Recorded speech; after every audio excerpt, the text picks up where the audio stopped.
Now, Fabio Wardley continued to come of age on Saturday night, stopping former heavyweight champion Joseph Parker in round 11 to win the WBO interim title live on talkSPORT. The hour of truth has arrived! Joseph Parker, he lands a big right hand. Oh, the shots are gone, and he's in trouble here, Wardley. Oh my days, this is unbelievable. Huge shot, and Parker again is backed up to the corner. He's in survival mode here, Joseph Parker. Wardley looking for the uppercut, and the referee has stepped in and stopped the fight. Still undefeated and new WBO interim heavyweight champion of the world, Fabio Wardley!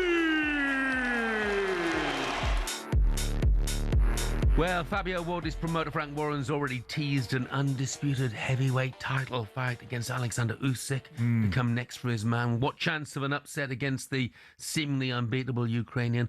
Let's ask talkSPORT boxing reporter and host who was there at the O2 on Saturday for talkSPORT, Gareth A Davies. Morning, Gareth. Good morning, Gareth. How are you?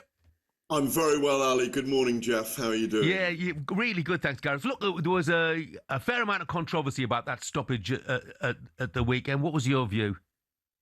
Well, in the immediacy of it, I did think it was slightly premature as Howard Foster slid across the ropes and between the two men and brought it to a close. Obviously, Howard is infamous for stopping George Groves, Carl Froch just over a decade ago, and it caused the rematch, didn't it? The brilliant rematch at Wembley Stadium with 80,000, as Carl has told us, dining out on it for a decade since. But in rewatching it, and we have the privilege of a monitor in front of us, a couple of monitors at the commentary station there, I thought it was justified. I'm of the school of thought that it's always better 10 seconds early in boxing than 10 seconds late. Yeah. There was a barrage of about 40 punches. I think 25 seconds earlier, Joe had thrown a couple of punches back. He wasn't trying to hold, which was a sign that he wasn't quite sure where he was. He looked very beaten up afterwards. And Fabio is a very dangerous fighter, and I think safety first is very important. So I thought it was a justified stoppage in the end, on balance, from Howard Foster.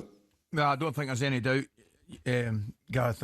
You better stop a punch too early and a punch too late. We're all in agreement there. But moving on, it's an impressive record. 21 fights, 19 knockouts. The obvious, we're on 6 o'clock in the morning talking about Alexander Usyk. Is that a possible? Well, it's probably a possibility, but is he beating Alexander Usyk a possibility?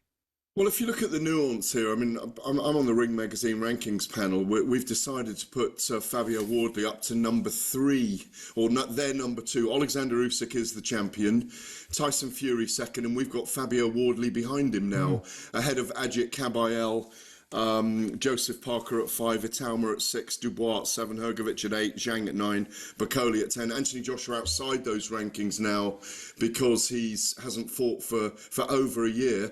But I think not only is it an extraordinary story, his rise to become a great prize fighter in the blue ribbon division, it's an extraordinary story in sports.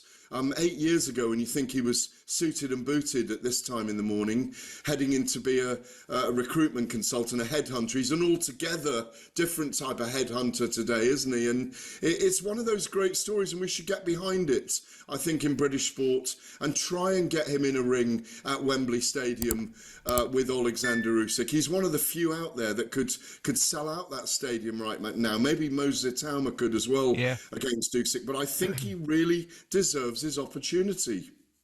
Just a quick one, Gareth, before we let you go, mate. You mentioned Anthony Joshua. I'm reading this morning Eddie Hearn has ruled out a fight in Africa this December, but there could be potentially a fight in February.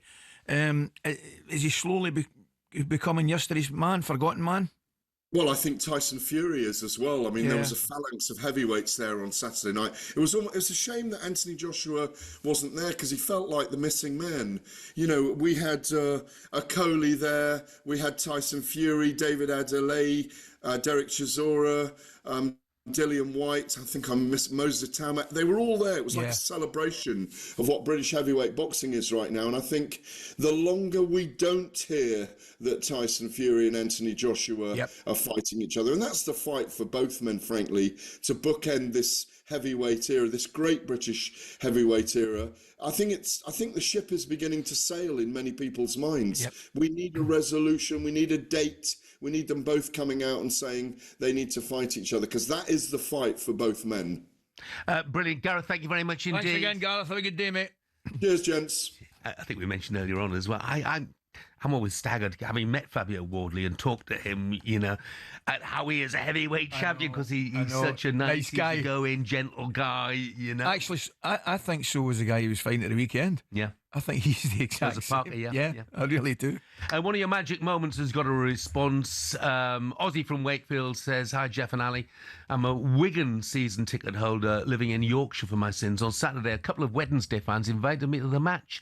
As you know, we've been through an excruciating administration. The atmosphere on Saturday was festive. Fans were hugging one another. The queues for the souvenir shop and food outlets were incredible. These are special fans, and it was a privilege to be there. Excellent. Good luck to the club. The fans deserve the best. P.S. Barry Bannon is a great club leader and a superb player." Well said, Ozzy. Here.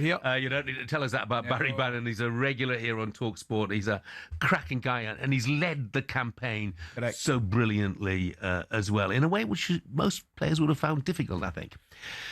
For plenty more big fight opinion, by the way, and exclusive interviews, head over to the talkSPORT Boxing YouTube channel and make sure you subscribe while you're at it. Coming up, we're joined by one of the brightest stars of the darts world. You won't want to miss it.